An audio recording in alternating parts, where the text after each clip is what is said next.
Hello மக்களே! எல்லாருக்கும் வணக்கம். எல்லாருக்குமே அவங்கவங்க சொந்த ஊருக்கு போறதுனா ரொம்ப பிடிக்கும் இல்லைங்களா? ஆமாங்க. நான் அடிக்கடி போவேன். ஆனாலும் எனக்கு போறது ரொம்ப பிடிக்குங்க. எங்க ஊர் குன்னூர் தாங்க.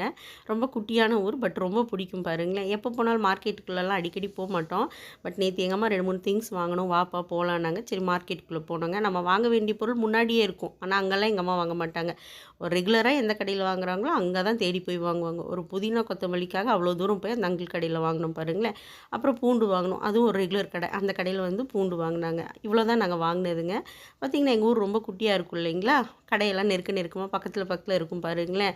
ரொம்ப பிடிக்குங்க மார்க்கெட்டுக்குள்ள போறதுனாலே. சின்ன வயசுலலாம் மார்க்கெட் கிளம்புறதுனா அவ்வளோ குஷியா கிளம்புவோம் பாருங்க.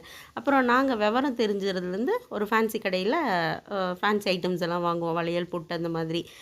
இது பாலண்ணா கடைங்க. இந்த கடைனாலே அவ்வளோ பிரியம் பாருங்களேன். வந்து நேத்து ஒரே ஒரு நெயில் பாலிஷ் மட்டும் வாங்குனோம். ரொம்ப ஹேப்பியா இருந்துச்சுங்க. குன்னூருக்குள்ள போய் மார்க்கெட்டுக்குள்ள போனது ரொம்ப நாள் கழிச்சு.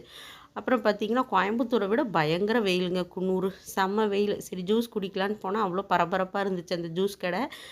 அம்மா ஒரு மஸ்க் மெலன் குடிச்சாங்க. நான் ஒரு வாட்டர் மெலன் குடிச்சேங்க. நம்மளுக்கு ஆப்போசிட்ல 2, 3 குட்டீஸ் உட்காந்து அழகா ஜூஸ் குடிச்சிட்டு இருந்தாங்க.